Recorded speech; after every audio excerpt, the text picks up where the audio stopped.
नमस्कार दोस्तों, आप सभी का नॉवल बॉय डॉन चैनल पर हार्दिक स्वागत है। दोस्तों, आज हम लेकर आ गए हैं माय मैजिकल सोलमेट के आगे के शानदार एपिसोड। अगर आपने पिछले एपिसोड अभी तक नहीं सुने हैं तो पहले उन्हें जरूर सुन लें। आगे के सभी एपिसोड आपको हमारी प्लेलिस्ट में मिल जाएंगे। अगर आप इस कहानी को बिना इंतजार किए सबसे पहले सुनना चाहते हैं तो हमारे टेलीग्राम चैनल को जरूर ज्वाइन करें। वहां आपको पेड मेंबरशिप और डायरेक्ट एपिसोड्स की सुविधा मिलेगी। अगर आपको हमारी कहानियां पसंद आती हैं तो वीडियो को लाइक करें, चैनल को सब्सक्राइब करें और कमेंट करके जरूर बताइए कि आपको यह कहानी कैसी लग रही है। तो बिना किसी देरी के आइए शुरू करते हैं माय मैजिकल सोलमेट के आज के रोमांचक एपिसोड। परिधि के ब्रेसलेट को देख रियांश का पैनिक होना।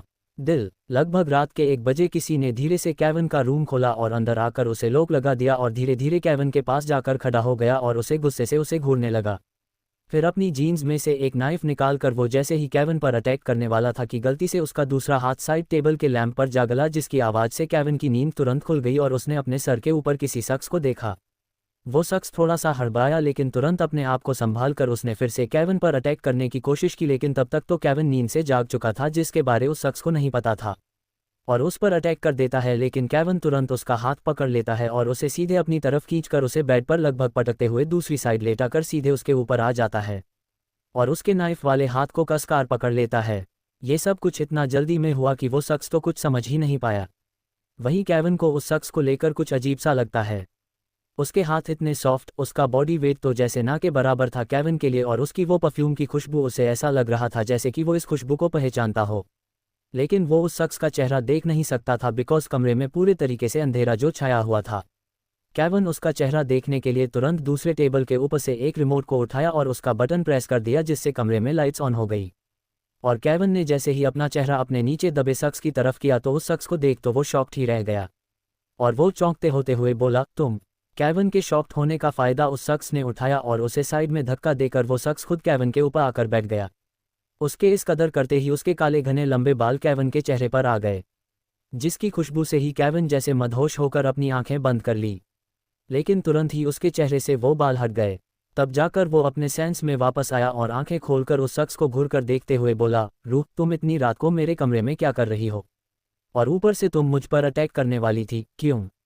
उद्धरण चिन्ह। रूही ने भी उसे गुस्से से घूरते हुए कहा, अटैक? हाँ, अटैक क्या? मेरा तो दिल कर रहा है कि तुम्हारी गर्दन ही किसी तलवार से उड़ा दूं।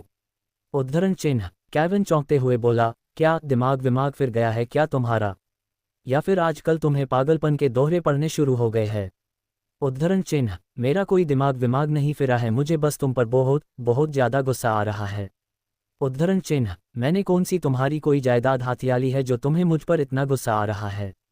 केविन ने उसे टोंट मारते हुए कहा, जिस पर रूही ने पहले अपने फॉरहेड पर अपनी उंगलियां फिराई जैसे अपने गुस्से को कंट्रोल करने की कोशिश कर रही हो। फिर थोड़ा शांत होकर लेकिन एक एक शब्द पर जोर देते हुए बोली, तुमने अभी तक मुझे परिधि और भाई के बारे में कुछ क्यों नहीं बताया? और वो कृष आधी अधूरी बात कहकर अपने कमरे में घुस गया। रूही ने बोलते हुए गुस्से से केविन का कॉलर पकड़ा और थोड़ा उसकी तरफ झुककर बोली, अब तुम मुझे बताओगे कि यहाँ क्या क्या हुआ था? परिधि कौन है और वो यहाँ कैसे और कब आए? वरना मुझसे बुरा कोई नहीं होगा, समझे? रूही ने तो सीधा केविन को वार्निंग ही दे डाली, लेकिन इससे केविन को ज़्यादा कोई फर्क नहीं पड़ा। लेकिन वो ये भी बहुत अच्छे से जानता था कि जब तक वो रूही को सच नहीं बताएगा तब तक ये आफत उसका पीछा नहीं छोड़ेगी। और ऊपर से वो रियांश की बहन भी तो थी, तो उसका सच जानना उसका हक था जिसे भला वो कैसे छीन सकता था। इसीलिए केविन उसे सच बताने का डिसाइड करता है। ठीक है, मैं तुम्हें सब बताऊंगा, लेकिन पहले तो तुम मुझ पर से उठो। सिर्फ दिखने में ही तुम सूखी लकड़ी दिखती हो, वरना तो। केविन ने अपना सेंटेंस अधूरा छोड़ दिया, जिस पर रूही उसे घुरकर देखते हुए बोली, वरना क्या? हाँ, तुम बोलते बोलते अचानक रुक क्यों गए? उद्धरण चिन्ह। केविन ने उसके सवाल का जवाब देने के बजाय उसे ही वॉर्न करते हुए बोला, अगर तुम अभी के अभी मेरे ऊपर से नहीं उठी तो मैं तुम्हें खिड़की से बाहर फेंक दूं, फिर सीधे ऊपर वाले से ही अपने सवालों के जवाब मांगती फिरना। केविन की बातें कम ताना सुन रूही मुंह बनाते हुए उसके उस पर से उठकर बेड पर बैठ जाती हैं। केविन भी उठकर उसके पास ही बैठ जाता है और थोड़ी देर चुप रहने के बाद एक गहरी सांस लेकर उसे सब कुछ शुरू से बताना स्टार्ट करता है। तो वहीं रूही भी ध्यान से उसकी बातें सुनने लगती है। वहीं परिधि के कमरे में रियांश धीरे से रूम का डोर ओपन करता है और अंदर आकर डोर लॉक कर देता है। और जैसे ही वो पीछे मुड़कर देखता है तो उसे सबसे पहले परिधि का मासूम चेहरा ही दिखता है, जो सोते वक्त तो और ज़्यादा क्यूट लग रही थी। रियांश धीरे कदमों से उसके पास जाता है और इतने सुकून से गहरी नींद में सोते हुए देखकर उसके चेहरे पर एक छोटी सी स्माइल आ जाती है। वो उसी तरह धीरे से परिधि के सिरहाने बैठ जाता है। और प्यार से उसे देखते हुए उसके बालों की लटें जो उसके चेहरे पर आ रही थी उसे अपने हाथों से उसके कान के पीछे करता है। लेकिन तभी परिधि उसकी तरफ पलटती है और अपने हाथ को रियांश के हाथ पर रख देती है।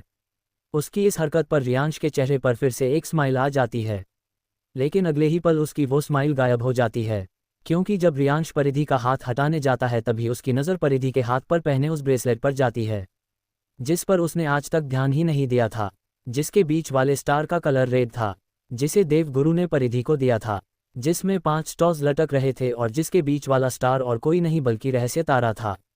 ये ब्रेसलेट, मुझे ऐसा क्यों लग रहा है कि मैंने इसे कहीं देखा है। रियांश ने परेशान होकर परिधि के हाथ में पहने ब्रेसलेट को देखते हुए अपने आप से ही बड़बड़ाते हुए कहा। वो एकटक उस ब्रेसलेट को देखे जा रहा था और याद करने की कोशिश कर रहा था कि उसने इसे कहाँ देखा है, लेकिन अपने दिमाग पर इतना जोर देने के बावजूद भी उसे कुछ भी याद नहीं आ रहा था। रियांश ने धीरे से अपने हाथ आगे बढ़ाए उस ब्रेसलेट को छूने के लिए, और जैसे ही उसने उस ब्रेसलेट के स्टॉस को छुआ तो उसकी आंखें अपने आप ही बंद हो गई और उसे दूर दूर तक कोहरा छाया हुआ नजर आने लगा, और उसी कोहरे को चीरते हुए उसे एक लड़की का चेहरा धुंधला सा दिखाई देने लगा। वो लड़की खिलखिलाते हुए हंस रही थी और अपना हाथ आगे बढ़ाकर किसी को अपने पास आने का इशारा कर रही थी। आओ पकड़ो मुझे, बोलते हुए वो हंसने लगी और फिर से उस कोहरे को चीरते हुए आगे की ओर भागने लगी। तभी एक लड़का भी हंसते हुए उसके पीछे पीछे भागते हुए आया और वो लड़की उससे बचकर और आगे भाग पाती उससे पहले ही उस लड़के ने उस लड़की को पीछे से ही अपनी बाहों में कैद कर लिया, जिसे देख उस लड़की का मुंह बन गया और वो लड़का उसका ऐसा चेहरा देख हंस पड़ा और धीरे से उस लड़की के बालों को आगे की तरफ करके उसके कंधे को प्यार से अपने होंठों से चूमते हुए उसके कान के पास जाकर धीरे से पर अपनी जुनून भरी आवाज में बोला, चाहे तुम कहीं भी चली जाओ, तुम्हें लौटकर तो मेरे पास ही आना है, क्योंकि मैं तुम्हें कहीं से भी ढूंढ निकालूंगा। तुम सिर्फ मेरी हो, सिर्फ मेरी, और तुम्हें मुझसे दूर जाने की इजाजत नहीं है। तुम्हें हमेशा मेरे पास मेरे साथ रहना है, सिर्फ और सिर्फ मेरा बनकर, because you are only my. कहते हुए उस लड़के ने उस लड़की को अपनी तरफ घुमाया और उसके होंठों पर अपने होंठ रखकर उसे शिद्दत से चूमने लगा। वो भी अपने आप को रोक ना पाए और उसका साथ देने लगी। थोड़ी देर ऐसे ही एक दूसरे को चूमने के बाद वो उसे रिल्स कर देता है, लेकिन तभी और घना कोहरा छा जाता है और उस लड़के के हाथ से उस लड़की का हाथ छूट जाता है और वो लड़की उसकी आंखों के सामने से ही अचानक गायब हो जाती है। रियांश ये देखते ही झट से अपनी आंखें खोल देता है और अपना हाथ पीछे ले लेता है। उसकी सांसें तेज हो चुकी थी, कमरे में एक ऑन था, उसके बावजूद भी रियांश के चेहरे पर हल्के हल्के पसीने की बूंदें दिखाई दे रही थी। उसका दिल मानो 100 की रफ्तार से भाग रहा था। उसने परिधि को हैरानी और कंफ्यूजन के मिले जुले एक्सप्रेशन से देखा, फिर उसकी नज़रें फिर से उसके ब्रेसलेट पर गई और कुछ सेकंड उसे ऐसे ही हैरानी से देखने के बाद वो वहां से खड़ा हुआ और सीधा बालकनी में चला गया।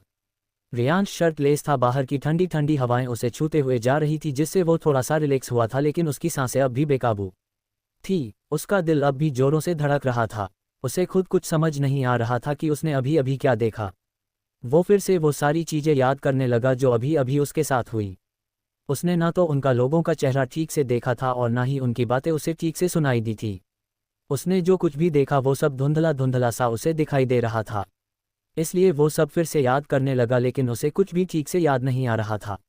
रियांश ने फ्रस्ट्रेशन में अपने बालों को जोर से पकड़ लेता है। कुछ देर ऐसे ही बालकनी में इधर उधर चक्कर लगाने के बाद वो थोड़ा शांत हो गया और अपने आप से ही बड़बड़ाते हुए बोला, कौन थी वो लड़की जिसकी हंसी मेरे कानों में अभी भी गूंज रही है, और कौन था वो लड़का जो उसके पीछे पीछे भाग रहा था। मुझे ऐसा क्यों लग रहा है कि मेरा उनसे कोई गहरा रिश्ता है, जैसे मैं उन्हें पहले से जानता हूँ। लेकिन इन सब से ऊपर मेरे मन में यही सवाल है कि। बोलते हुए रियांश ने परिधि को देखा और आगे अपनी बात कंटिन्यू करते हुए बोले, परिधि के ब्रेसलेट में ऐसा भी क्या था जो मुझे वो सब दिखाई देने लगा। कुछ तो ऐसा है जो परिधि हम सब से छुपा रही है। फिर एक डेविल स्माइल करते हुए, बट कोई बात नहीं, उसका भी मैं पता लगा ही लूंगा। रियांश थोड़ी देर और बालकनी में ठंडी हवाओं को महसूस करता है। वो अब तक पूरे तरीके से नॉर्मल हो चुका था। वो वापस कमरे में आया और परिधि के बाजू में आकर लेट गया। उसने फिर से एक नज़र परिधि के ब्रेसलेट पर डाली और फिर परिधि को प्यार से देखते हुए उसे आराम से अपनी बाहों में समेट लिया और अपनी आंखें बंद कर सो गया। To be continued. तो आखिर कौन थे वो लड़का और लड़की, और क्यों रियांश को ये सब दिखाई देने लगा? क्या राज है इसके पीछे? क्या रियांश उसका पता लगा पाएगा? रूही का आइडिया और परिधि का शॉक्ड होना। दिल। अगली सुबह डाइनिंग टेबल पर घर के सारे लोग डाइनिंग टेबल बैठे अपना ब्रेकफास्ट कर रहे थे। सबके मन में अलग अलग थॉट्स चल रहे थे, सिवाय कृष के जो वहां बैठे सबके विचारों और दुनियादारी से दूर अपने ब्रेकफास्ट को एंजॉय करके खा रहा था। जहां रियांश मैन चेयर पर ब्रेकफास्ट करते हुए चोरी छुप के कभी कभी परिधि के हाथ में पहने ब्रेसलेट को देख रहा था। उसे देखते हुए उसके मन में बस यही बात चल रही थी कि कैसे वो इस ब्रेसलेट का राज पता करे। कैसे वो उन दोनों के बारे में पता लगाए जिन्हें उसने देखा था। वहीं केविन की नज़रें ब्रेकफास्ट करते वक्त बार बार रूही पर जा रही थी, जो खुशी खुशी अपना ब्रेकफास्ट एंजॉय करते हुए खा रही थी। उसे ऐसे देख केविन परेशान होते हुए अपने मन में बोला, ये आफत अभी जितनी शांत लग रही है, आई एम श्योर इसके दिमाग में जरूर कोई ना कोई खिचड़ी पक रही होगी, जिसे थोड़ी ही देर में ये हम सबको परोसने वाली है। उद्धरण चिन्ह। परिधि के मन में ये चल रहा था कि वो कैसे रियांश से परी के प्ले स्कूल में एडमिशन करवाने की बात करे। उद्धरण चिन्ह। तो वहीं रूही ने एक नज़र अपने भाई और परिधि पर डाली और फिर केविन और क्रिश को देखते हुए अपने मन में डेविल स्माइल देते हुए बोली, तुम दोनों से तो कुछ नहीं हो पाया, लेकिन अब जो करूंगी वो मैं करूंगी। फिर से परिधि और रियांश को देखते हुए, अब मैं इन दोनों को मिलवाऊंगी, जिस मेरा साथ और कोई नहीं बल्कि परी ही देगी, लेकिन मेरी स्टाइल में, रूह की स्टाइल में। रूही मन ही मन में ये सब सोच रही थी और उसके चेहरे पर डेविल स्माइल भी नजर आ रही थी, जिसे कोई और ने तो नहीं लेकिन केविन ने जरूर देख लिया था। रूही को ऐसे स्माइल देते हुए देख केविन अपने मन में बोला, पक्का ये आफत की पुड़िया हम सबकी बैंड बजाने वाली है। Oh God please help me. Ruhi ने खाते हुए रियांश की ओर देखा और बोली, भाई क्यों ना हम सब आज शाम को कपूर विला चले, मेरा मोम डैड और दादू से मिलने का बहुत मन कर रहा है और आप भी तो काम में इतना बिजी होने के कारण उनसे मिल नहीं पाते, तो इस बहाने आप भी उनसे मिल लीजिएगा, उन्हें बहुत अच्छा लगेगा, स्पेशली मोम को। रूही की बात पर रियांश ने उसकी तरफ बिना देखे ही अपना ब्रेकफास्ट करते हुए कहा, ओके हम सब आज शाम को जा रहे हैं। उद्धरण चिन्ह। रियांश की मंजूरी मिलते ही रूही खुश हो गई और अपनी जगह से उठकर उसने रियांश को पीछे से उसके गले में अपनी बाहें डालकर बोली, थैंक यू सो मच भाई। रियांश ने भी प्यार से उसके सर पर हाथ रख दिया और बोला, अगर तेरा थैंक यू बोलना हो गया हो तो पहले अपना नाश्ता फिनिश कर ले, ठंडा हो जाएगा। रूही अपनी जगह पर वापस बैठ गई और उसने केविन की ओर देखा, जो उसे ही अपने कंफ्यूज चेहरे से देख रहा था, जैसे समझने को कोशिश कर रहा हो कि रूही आखिर करने क्या वाली है। उद्धरण चिन्ह। रूही उसे देखते ही समझ गई कि उसके दिमाग में अभी कितनी उथल पुथल चल रही होगी, लेकिन वो अभी उसे कुछ भी बताने के मूड में नहीं थी, इसीलिए उसे और कंफ्यूज या यूं कहें कि उसे चिढ़ाने के लिए रूही ने उसे देखते हुए एक आंख मार दी, जिसे देख केविन उसे अपनी बड़ी बड़ी आंखें करके हैरानी से देखने लगा। फिर उसने तुरंत अपनी नजरें बद सब पर डाली। जब को शो हो गया कि रूही की इस हरकत को किसी ने भी नहीं देखा, तब जाकर जनाब ने एक राहत की सांस ली। फिर रूही को एक नज़र गुस्से से घूरने के बाद अपना नाश्ता करने लगा। वहीं रूही उसके इस रिएक्शन को देख बस मुस्कुरा दी। जहां सब खुश थे कपूर विला जाने के लिए, वहीं परिधि परेशान थी, और होती भी क्यों नहीं, वो पहली बार रियांश की फैमिली से जो मिलने वाली थी, तो उसे बस थोड़ी बहुत घबराहट महसूस हो रही थी। लेकिन वो फिलहाल किसी के सामने कुछ नहीं कहती, क्योंकि वो नहीं चाहती थी उसकी वजह से रूही का मूड खराब हो, क्योंकि वो बहुत ज़्यादा एक्साइटेड थी अपनी फैमिली से मिलने के लिए, इसीलिए वो कुछ ना बोलना ही ठीक समझती है। ब्रेकफास्ट के बाद रियांश, केविन और क्रिश अपने अपने काम के लिए घर से निकल जाते हैं। परिधि और परी रियांश के साथ ऑफिस इसलिए नहीं जाती क्योंकि उन्हें घर पर रहकर अपनी कुछ ज़रूरतों की चीज़ें पैक करनी थी। उन तीनों के जाने के बाद रूही और परिधि अपनी अपनी कुछ ज़रूरी चीज़ें बैग में पैक कर लेती है। परिधि परी की भी कुछ ज़रूरतों की चीज़ों को उसके छोटे से पिंक सूटकेस, जिस पर एक बहुत ही खूबसूरत डोल बनी हुई थी, उसमें उसका सारा सामान पैक कर देती है। कपूर इंडस्ट्रीज़। रियांश ने अपने केबिन में आते ही किसी को कॉल लगाया और उसे परिधि के बारे में इन्वेस्टिगेशन करने को कहा। उसके जन्म से लेकर उसके अब तक की हर एक डिटेल के बारे में पता लगाने को कहा। लेकिन उसे क्या पता कि जिसके बारे में पता लगाने के लिए वो अपने लोगों को काम पर लगा रहा है, वो तो सीधे आसमान से टपकी है, तो भला उसका इस धरती पर कौन सा खानदान पैदा हो जाएगा।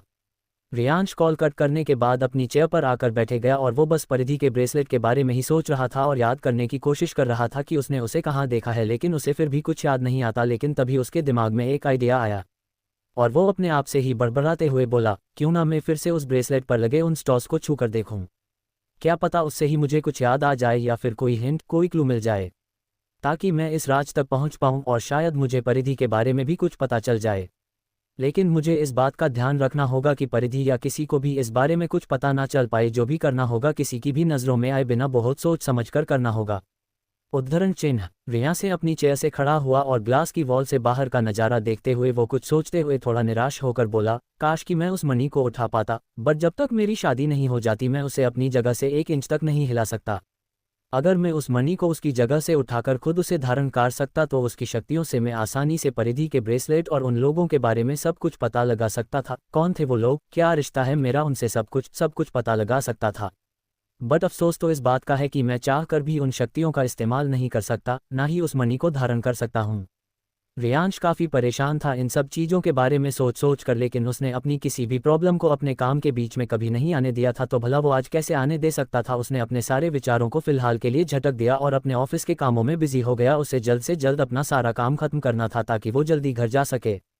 वहीं कपूर मैंशन में परिधि ने सब कुछ याद से पैक कर लिया था और वो थोड़ी देर आराम करने के लिए सो जाती हैं।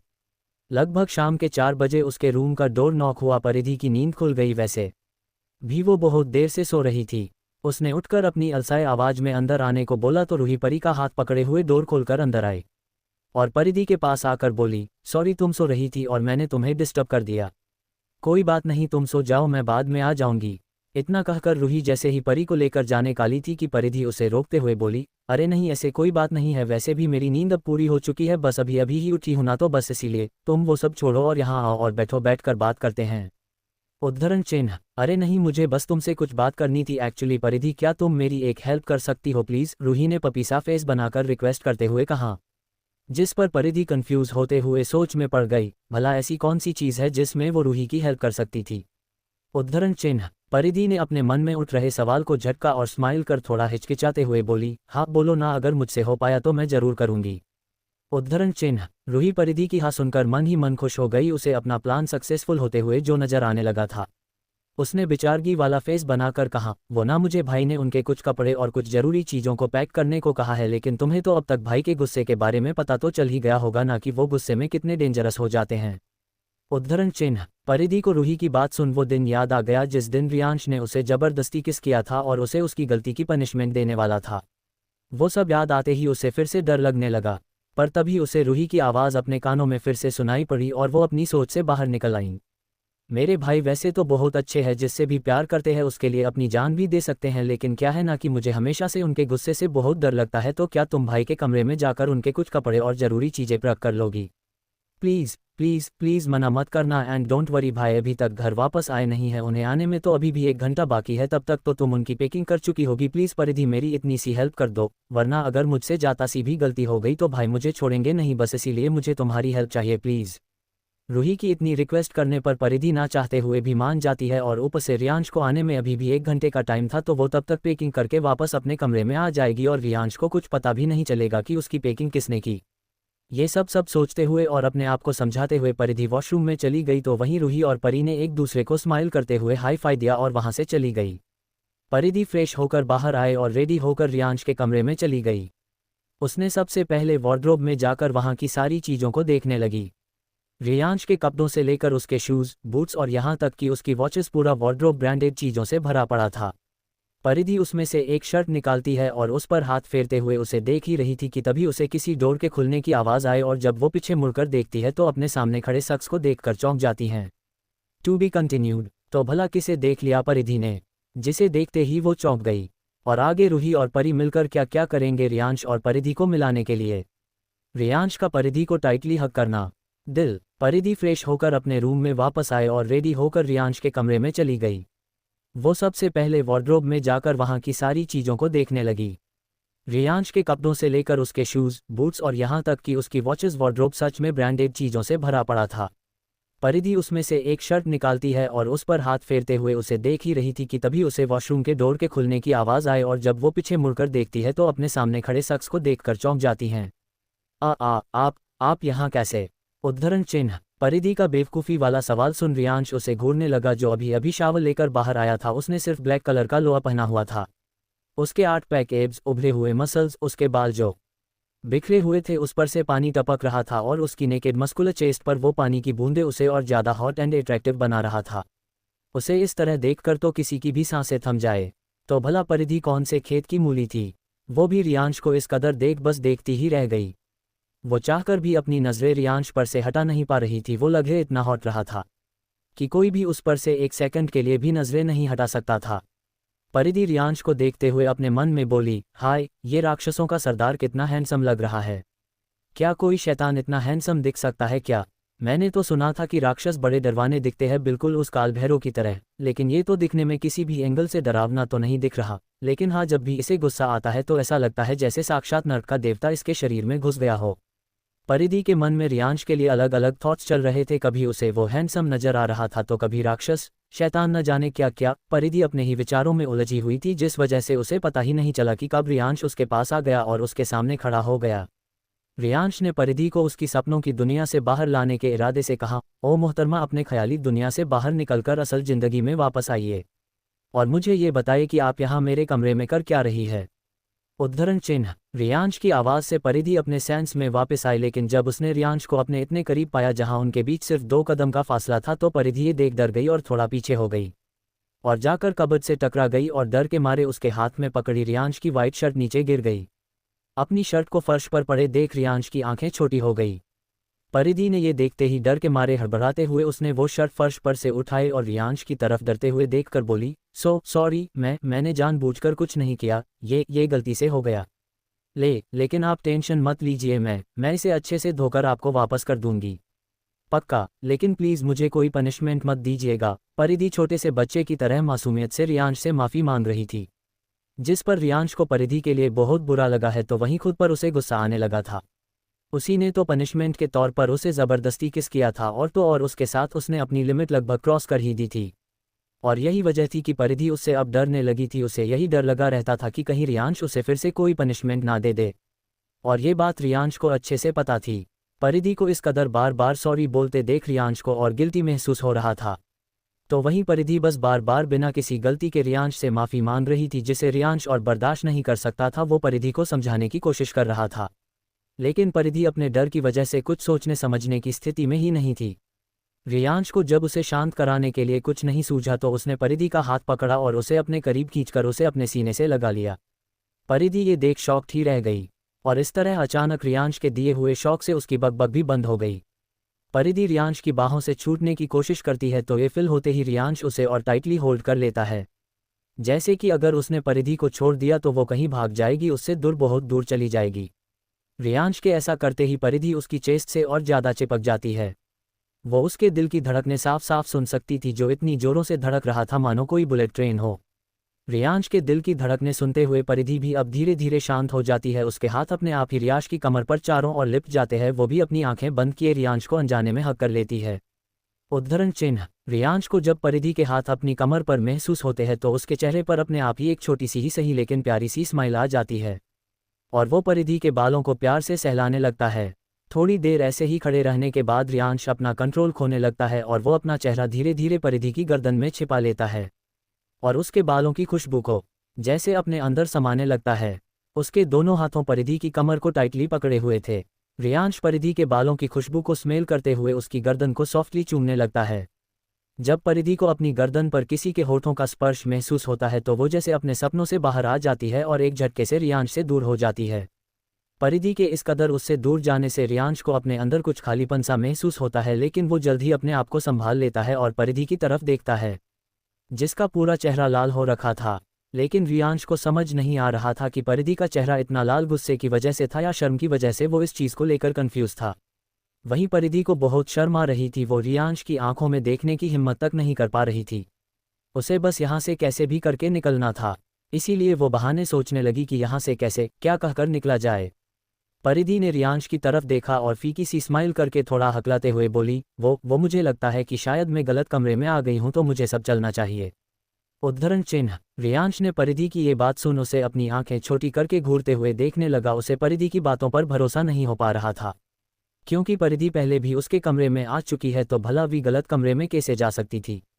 उद्धरण चिन्ह। रियांश उसे अपनी आंखें छोटी करके घूरते हुए शक भरी निगाहों से उसे देखते हुए बोला, और रियली, मतलब तुम ये कहना चाहती हो कि तुम्हें अभी तक पता ही नहीं था कि ये कमरा मेरा है। उद्धरण चिन्ह। परिधि को समझ नहीं आ रहा था कि वो अब क्या बोले, इसीलिए वो अब इस शैतान से बचने के लिए यहाँ से भाग ही सकती थी। तो वो ऐसे कुछ सेकंड तक रियांश को अपनी बातों में उलझा देती है और मौका देखते ही वहाँ से भागने वाली थी कि तभी रियांश उसका हाथ पकड़कर उसे अपनी तरफ खींचता है और सीधे वॉल से सटा देता है। मुझसे बचकर भागना इतना आसान नहीं है sweetheart. To be continued. तो आगे क्या करेगा रियांश परिधि के साथ? रियांश का परिधि के सामने अपना सिर झुकाना। दिल। रियांश अपनी आंखें छोटी करके उसे घूरते हुए अपनी एक आईब्रो उठाते हुए बोला, ओ रियली, मतलब तुम ये कहना चाहती हो कि तुम्हें अभी तक पता ही नहीं था कि ये कमरा मेरा है। उद्धरण चिन्ह। परिधि को समझ नहीं आ रहा था कि वो अब क्या बोले, इसीलिए वो अब इस शैतान से बचने के लिए यहाँ से भाग ही सकती थी। तो वो ऐसे कुछ सेकंड तक रियांश को अपनी बातों में उलझा देती है और मौका देखते ही वहाँ से भागने वाली थी कि तभी रियांश उसका हाथ पकड़कर उसे अपनी तरफ खींचता है और सीधे वॉल से सटा देता है। मुझसे बचकर भागना इतना आसान नहीं है स्वीट हार्ट। रियांश ने परिधि के चेहरे के पास जाकर एक डेविल स्माइल देते हुए कहा, जिस पर परिधि डरते डरते हुए बोली, ना नहीं तो माँ, मैं तो वो मैं वो तो क्या? हाँ, अब झूठ बोलना बंद करो और मुझे सच सच बताओ कि तुम यहाँ मेरे कमरे में क्या कर रही हो। वरना, बोलते हुए रियांश अचानक रुक गया और परिधि के होंठों को देखते हुए अपने हाथ के अंगूठे से उसे रब करने लगा। वो आगे बोला, वरना मुझे और भी तरीके आते किसी के मुंह से सच उगलवाने के। रियांश की आंखों में शरारत साफ नजर आ रही थी। परिधि उसके इस तरह अपने होंठों को छूता देख फिर से डर गई। उसे फिर से लगने लगा कि कहीं रियांश फिर से उसके साथ कोई जबरदस्ती ना करे, इसीलिए उसने डर के मारे एक ही सांस में बोलना शुरू कर दिया। मुझे रूही ने कहा था कि आपने उसे अपने कुछ कपड़े और सामान पैक करने को कहा है, लेकिन उसे डर था कि अगर उससे कोई गलती हो गई तो आप उसे बहुत डांटोगे, इसीलिए उसने मेरी हेल्प मांगी और मैं यहाँ आपकी पैकिंग करने आ गई। उद्धरण चिन्ह। परिधि की सारी बातें सुनने के बाद रियांश उसे हैरानी और कन्फ्यूजन के मिले जुले एक्सप्रेशन से देख रहा था। भला उसने कब रूही को अपनी पैकिंग करने को बोला? इनफैक्ट सुबह में उन दोनों ने सिर्फ डाइनिंग टेबल पर ही बात की थी, वो भी सबके सामने। उसके बाद तो उनके बीच कोई बात हुई ही नहीं। तो रूही ने परिधि से ऐसा क्यों कहा? उद्धरण चिन्ह। रियांश के मन में यही सब चल रहा था, तो वहीं परिधि को समझ नहीं आ रहा था कि रियांश उससे गुस्सा है या नहीं। उसने हिम्मत करके रियांश के सामने सब कुछ उगल तो दिया था, लेकिन उसे उससे अब डर भी बहुत लग रहा था। वहां पर पूरे तरीके से शांति पसरी हुई थी। रियांश को कुछ ना बोलते हुए देख परिधि को कुछ समझ नहीं आ रहा था। एक तो पहले से डरी हुई थी, ऊपर से रियांश की चुप्पी उसे और डराने के लिए काफ़ी थी। उसे अपने मन में यही डर सता रहा था कि कहीं ये राक्षस उसकी बातें सुनकर उस पर फिर से गुस्सा ना हो जाए। तो क्या अब मैं जा सकती हूँ? परिधि ने बड़ी हिम्मत करके रियांश से पूछा, जो अपनी ही सोच में कहीं गुम था। परिधि की आवाज़ से रियांश अपने सेंस में वापस आया और उसे देखने लगा, जो उसे ही अपनी डरी सहमी निगाहों से देखे जा रही थी और उसकी पकड़ से छूटने की नाकाम कोशिश कर रही थी, क्योंकि रियांश ने उसे उसकी बाजुओं से पकड़कर जो रहा था। रियांश उसका थोड़ा बहुत कांपना, उसके चेहरे पर हल्के हल्के पसीने की बूंदें और उसकी डरी सहमी सी हुई आंखें देख सकता था। और वो कोई बेवकूफ़ तो था नहीं जो उसे इतनी सी बात समझ ना आए कि परिधि उससे डर रही थी। रियांश ने परिधि के चेहरे को अपने हाथों में थामते हुए उससे बहुत प्यार से बोला, तुम मुझसे इतना क्यों डरती हो? मैं क्या तुम्हें कोई टाइगर वाइगर या शेर नजर आता हूं जो तुम्हें देखते ही खा जाएगा? उद्धरण चिन्ह। परिधि मुंह बनाते हुए अपने मन में बोली, रोहन, आप शेर नहीं, आप तो बब्बर शेर हो, जो हमेशा दहाड़ता रहता है और मुझे डराता रहता है। उद्धरण चिन्ह। रियांश परिधि की तरफ घूर कर देखता है, जैसे उसे परिधि के मन की बात अच्छे से समझ में आ गई हो। परिधि ये देख और डर जाती है और अपने आप को ही मन कोसने लगती है। परिधि हिम्मत करके कुछ बोलने ही वाली थी कि तभी रियांश उसके चेहरे को अपने और करीब लाते हुए प्यार से बोला, मैं जानता हूं कि तुम मुझसे इतना क्यों डरती हो। उस दिन जो मैं तुम्हारे साथ किया वो किसी भी तरीके से सही नहीं था और मुझे अपनी उस गलती का एहसास है, लेकिन मुझे ये माफ़ी वाफ़े मांगना नहीं आता। मैंने आज तक कभी किसी से भी माफ़ी नहीं मांगी। मैंने आज तक जो कुछ भी किया अपने दिमाग से किया, क्योंकि मैं अपने दिल से नहीं बल्कि दिमाग से काम लेता हूं, इसीलिए कभी किसी से भी माफ़ी मांगने की नौबत आई ही नहीं। परिधि रियांश की आंखों में एकटक देखते हुए उसी सारी बातें ध्यान से सुन रही थी। उसे उसकी आंखों में सच्चाई नजर आ रही थी। वो जो कुछ भी कह रहा था वो दिल से कह रहा था, ना कि सिर्फ अपनी गलती को छुपाने के लिए। रियांश परिधि से थोड़ा दूर होकर अपनी बात कंटिन्यू करते हुए आगे बोला, लेकिन आज लाइफ में पहली बार मैंने कोई ऐसा काम किया है जिसके बाद से मैं अपने आप से भी नजरें नहीं मिला पा रहा हूँ। मैंने अपनी पूरी जिंदगी आज तक किसी लड़की को आंख उठाकर ठीक से देखा तक नहीं है, तो किसी के साथ बदतमीजी करना तो मैं अपने बुरे से बुरे सपने में भी नहीं सोच सकता। लेकिन पता नहीं उस दिन मुझ पर कौन सा भूत सवार हो गया था जो मैं गुस्से में आकर तुम्हारे साथ। रियांश बोलते बोलते अचानक रुक गया। वो परिधि से अपनी नजरें चुराने लगा। उसकी हिम्मत नहीं हो पा रही थी कि वो परिधि से नजरें मिलाए। वो आगे बोला, मुझे नहीं पता कि माफ़ी कैसे मांगी जाती है, लेकिन मैंने गलती की है तो तुम मुझे जो चाहो वो सजा दे सकती हो। तुम चाहो तो मुझे थप्पड़ भी मार सकती हो, एक क्या चाहो तो 10 थप्पड़ भी मार सकती हो। I want you to punish me yourself, ताकि मैं कम से कम अपने आप से तो नजरें मिला पाऊँ। कहते हुए रियांश अपने एक घुटने के बल बैठ गया और परिधि के सामने अपना सिर झुका दिया। रियांश को अपने सामने झुकता देख परिधि तो बस उसे आंखें फाड़े देखती ही रह गई। To be continued. तो क्या परिधि रियांश को माफ करेगी? आगे क्या मोड़ लेगी उनकी ये मैजिकल लव स्टोरी? परिधि का रियांश को किस करना? दिल, मुझे नहीं पता कि माफ़ी कैसे मांगी जाती है, लेकिन मैंने गलती की है तो तुम मुझे जो चाहो वो सजा दे सकती हो। तुम चाहो तो मुझे थप्पड़ भी मार सकती हो, एक क्या चाहो तो 10 थप्पड़ भी मार सकती हो। I want you to punish me yourself, ताकि मैं कम से कम अपने आप से तो नजरें मिला पाऊँ। कहते हुए रियांश अपने एक घुटने के बल बैठ गया और परिधि के सामने अपना सिर झुका दिया। रियांश को अपने सामने झुकता देख परिधि तो बस उसे आंखें फाड़े देखती ही रह गई। वो जब से इस घर में आई थी उसने तब से लेकर आज तक रियांश को इस तरह नहीं देखा था। जहां तक उसने सुना था रियांश ने अपनी पूरी जिंदगी में कभी किसी के सामने माफ़ी नहीं मांगी थी। झुकान तो बहुत दूर की बात थी, लेकिन आज ये इंसान जो हमेशा अपने गुस्से और अकड़ में रहता है, जो किसी की भी नहीं सुनता, जो सिर्फ अपनी मनमानी करता है, वो आज उसके सामने इस तरह अपना सर झुकाए हुए हैं। उसे इस चीज़ पर बिलीव नहीं ही पा रहा था, लेकिन कहीं कहीं उसके दिल में खुशी महसूस हो रही थी, लेकिन साथ ही साथ उसे रियांश के लिए बुरा भी लग रहा था। वो चाहे उस पर कितना भी गुस्सा करता, उसे डांट फटकार लगाता, लेकिन वो उसकी केयर भी उतनी ही करता था। उसे वो सब याद आ रहा था जब वो घर छोड़कर चली गई थी, और जब रियांश उसे ढूंढकर घर वापस लाया, उसके बाद उसने उसका कितना ख्याल रखा था, और उसकी आंखों में उसे कहीं ना कहीं एक डर भी महसूस किया था। वो सब याद आते ही परिधि ने एक नज़र रियांश पर डाली, जो अभी भी अपना सर झुकाए हुए अपने एक घुटने के बल बैठा था। परिधि ने अपने दोनों हाथों से रियांश की बाजुओं को पकड़ा और उसे अपनी जगह से खड़ा करने लगी। रियांश ऐसे ही खड़ा हो गया, वो अभी भी अपना सिर झुकाए हुए ही था। परिधि को ये देख खुश होना चाहिए था, लेकिन उल्टा उसे तो रियांश का इस तरह चुप रहना बिल्कुल भी अच्छा नहीं लग रहा था। उसे वो रियांश पसंद था जो उससे लड़ता था, उस पर गुस्सा करता था, उसे डांट फटकार लगाता था। परिधि को खुद नहीं समझ आ रहा था कि उसके साथ ये क्या हो रहा है। वो क्यों रियांश को इस तरह गिल्ट में नहीं देख पा रही थी। परिधि कुछ कहती उससे पहले ही रियांश बिना उसकी तरफ देखे बोला, तुम मुझे मेरी की हुई हरकत के लिए थप्पड़ मार सकती हो, और अगर तुम मेरे साथ कुछ और करना चाहो तो तुम वो भी कर सकती हो, मैं तुम्हें नहीं रोकूंगा। परिधि ने रियांश की बातें सुनी और कुछ सोचते हुए उसके चेहरे पर एक स्माइल आ गई, और वो रियांश से किसी छोटे बच्चे की तरह खुश होते हुए पूछ बैठी, मतलब मैं आपके साथ जो चाहूँ वो कर सकती हूँ? उद्धरण चिन्ह। रियांश इसे ही अपना सर झुकाए परिधि को जवाब देते हुए बोला, हाँ, तुम जो चाहो वो कर सकती हो। पक्का ना? फिर आप मुझे डांटोगे तो नहीं ना, और ना ही मुझ पर गुस्सा करोगे? परिधि को फिर भी डर लग रहा था, इसीलिए वो फिर से रियांश से कंफर्म करने के लिए उससे पूछती है, जिस पर रियांश को समझ नहीं आ रहा था कि ये लड़की आखिर करना क्या कहती है, जो बार बार उससे एक ही सवाल पूछ रही है। उसने अपने मन में आ रहे सारे थॉट्स को झटक दिया और बस हम में जवाब दे दिया। परिधि ने फाइनली रियांश पर भरोसा किया और धीरे धीरे उसके पास आए, और धीरे से अपने दोनों हाथों से उसने रियांश के चेहरे को ऊपर उठाया, जिससे उन दोनों की ही नज़रें एक दूसरे से टकराई। दोनों एक दूसरे को बिना पलके झपकाए बस एकटक देखे जा रहे थे। वो दोनों एक दूसरे के इतने करीब थे कि उन्हें एक दूसरे के तेज धड़कते हुए दिल की धड़कने तक सुनाई दे रही थी। रियांश पूरे तरीके से परिधि की उन काली गहरी आंखों में जैसे खोसा गया था, उसे जैसे किसी चीज़ का कोई होश ही नहीं था। वो मदहोशी से उसे देखे आ रहा था, और ऐसा ही कुछ हाल परिधि का भी था। वो भी रियांश हल्की नीली आंखों में खोई हुई थी।